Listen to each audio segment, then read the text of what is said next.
Before we get started, I want to really quickly do like a podcast update.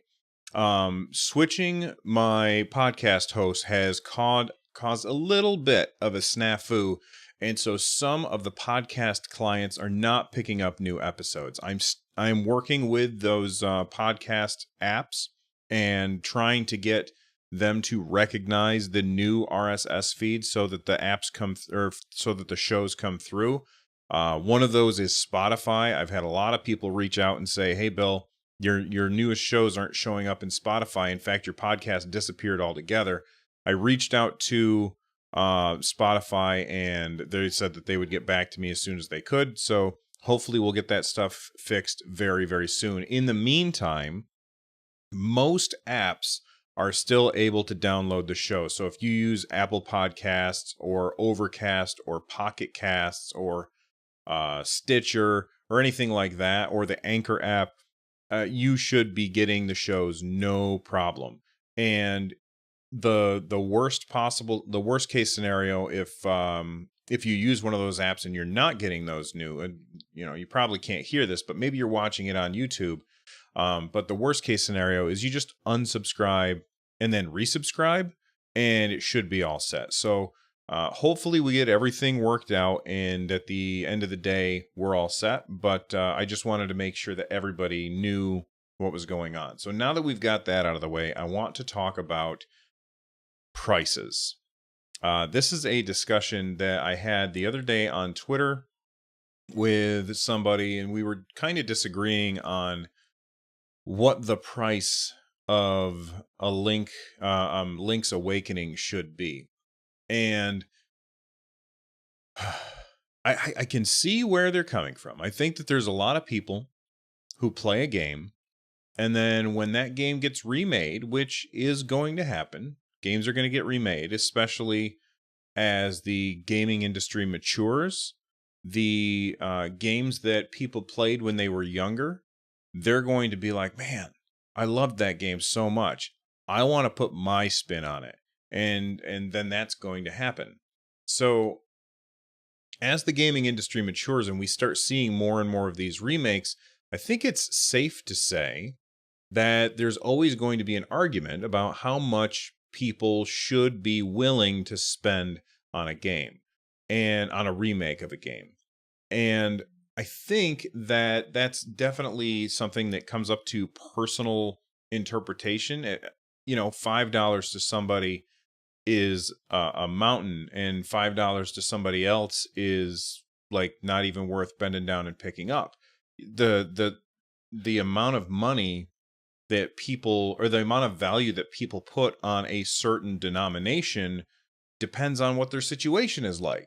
That's why I never really talk about how much a game costs when I recommend it or not. I don't like to look at a game and say, "Oh, it costs this much dollars, then you should get this many hours out of it." And that's because a dollar is worth a different amount to different people. So when I look at a remake, I try and look at it through the lens of a lot of money and time and effort goes into remaking a game, especially when it's crossing a large what's the word I'm looking for? A large span of hardware. So, for instance, let's say that tomorrow there was a whole new remake of Duck Hunt for the Nintendo Switch. Now, Duck Hunt is a game that came out back in 1984, I believe, for the Famicom, and then in the US in 1985 as a launch title for the Nintendo Entertainment System. And we haven't seen anything from Duck Hunt since. The closest we got was Super Scope for the Super Nintendo, but we haven't seen another Duck Hunt game. And if Nintendo, you look at what Nintendo just did with Tetris 99, where you're playing against 99 other people, and they're using this free game to entice people to check out Nintendo Switch Online. Well, what if they did the same kind of thing with Duck Hunt? Obviously not Duck Hunt 99, but what if there was an online multiplayer Duck Hunt game where people were controlling the birds and you were controlling shooting at them? I think that would be kind of cool. And that would be a remake. And I realize now that my argument's kind of falling apart because I'm using the Tetris 99 model, which is free. But let's just pretend that we had to pay for these games. Do you think that paying for an experience like that is worth the price of a full game? Now, the price of a full game varies. Sometimes it's $60. Sometimes it's $40. Sometimes it's $20. I just bought Wargroove, which is a mountain of a game, for $20. That's its full price. So full price does not always mean $60. But I guess the question that I'm asking in my own weird rambling way is, should a game cost less because there was a version of it that existed in the past? And I guess the argument that I say, or my answer to that question is not necessarily. If you think that paying full price for a game that has existed in the past at some point, like a remake, like Link's Awakening, if you think that paying full price for that game is too much because you've experienced it already, then by all means, just pass on it. You've already played the game. There's no reason for you to go back unless you want to experience it again. For me, I never played Link's Awakening.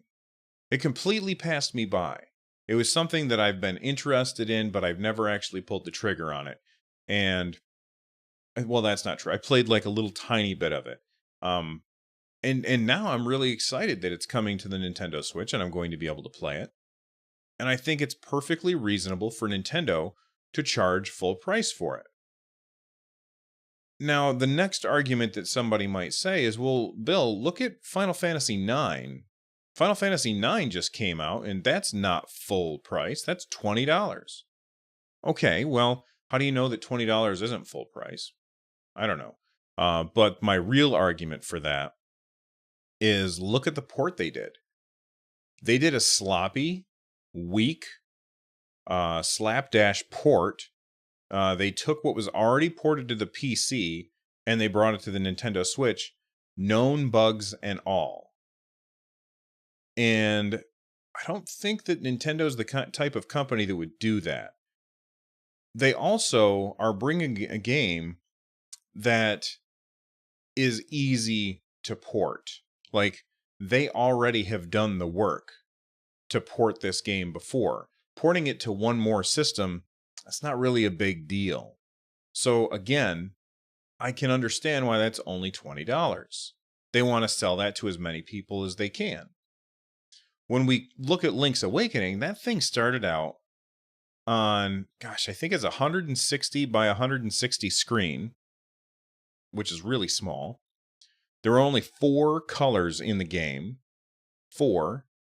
And they're jumping generations so far to the Nintendo Switch where, my God, it looks like a 1940s claymation holiday special.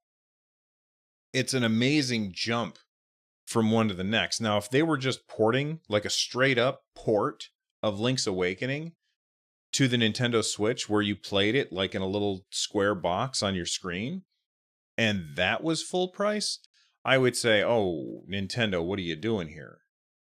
But what they've done is quite a bit. And all of this argument comes before we even have any idea what it's going to cost. We don't know if it's going to be $60 or $40 or $20. I think a lot of people are saying that $40 is a fair price for it and $60 is too much. And I disagree. Let me make sure that I'm clear here. I'm crystal clear. I would be perfectly happy to pay less for it, but I'm also willing to pay $60 because the amount of work that has to go into making it. Like, they have to remake everything from the ground up. There's nothing that they can use other than the storyline and the dialogue. Everything else, and maybe the maps, but just like the maps as a concept, because they still have to remake the maps. Everything that they do in that game, it's not like they're going to take the code of the old Link's Awakening and do a couple of tweaks and then boom, Bob's your uncle, you've got a new game. That's not how it's going to work. They're rebuilding this from the ground up. And I think that that's worth full price. At least it is to me. And I know that there's a lot of people that disagree with me. And if you disagree with me, I would love to hear from you. If you're watching this on YouTube, you can disagree with me right down below. If you are listening to this on the podcast, email me, runjumpstomp@gmail.com, or you can shout at me on Twitter. All right? I can't wait to hear and see what you guys think. I see some people in our live chat are talking to me. So let's see. Lego Lawyer says $60. Whoops. A whole new aspect ratio as well. Think of a VHS to DVD, the Blu-ray movies, not necessarily cheaper as it goes. And actually, that's funny because when you go from VHS to DVD, the cost to the manufacturer to make those things is actually lower, and we pay more for them. And here's an analogy I said on Twitter, and people were like, "That's apples and oranges." But when they remake a movie that we've seen before, like let's say The Italian Job, should the ticket price of The Italian Job be less just because somebody may have watched that movie in the past? I don't think so. I think that there's a lot of work that goes into making the sequel, or the remake, I mean, of The Italian Job. Let's go back to chat. Batchild says, I think it is certainly worth $60, but I feel like they are going to come out with a budget title with it. Target younger audiences too. I think they are going to use Link's Awakening to target 3DS players to make the Switch, pun intended. If the game will sell at 60, then it will be sold at 60, full stop. I think Link's Awakening can and absolutely will sell at 60, but I don't think the hardcore are the target. I think Breath of the Wild is the $60 game, and the target audience is the hardcore. The Link's Awakening art style is not an accident either. I know it's not an accident. It's gorgeous, and I think it's fantastic. And I know that there's some people who are complaining about it, but I don't know what you guys are seeing, because I see a beautiful game. Pakio in chat says, I am confident Nintendo will make a remarkable port, totally worth $60 or $100 if they release a special edition. No, thank you. I don't want to spend more than $60 on it. But you know what? I'm all for there being options out there for people who want to spend more money, as long as it doesn't mean that gameplay is taken away from me. Nintendo's never really done that, though. Last thing, Batchild says, I think $60 is fair. $40 is a great price to accomplish what I think they want to accomplish with it. Get younger gamers to buy a Switch, grab older gamers back, and make a buck for the next Zelda's budget. So one other thing that I want to talk about is a lot of people say that Link's Awakening is a relatively short game. And we're going to go right back to the beginning of this segment and what I talked about, and the fact that I said, I don't think that you should have a dollar figure in mind. At least I don't. Dollar per hour. Like that's not how it works for me, because every person, a dollar's worth a different amount. Anyway, we talked about this for a while. Let's talk about something else.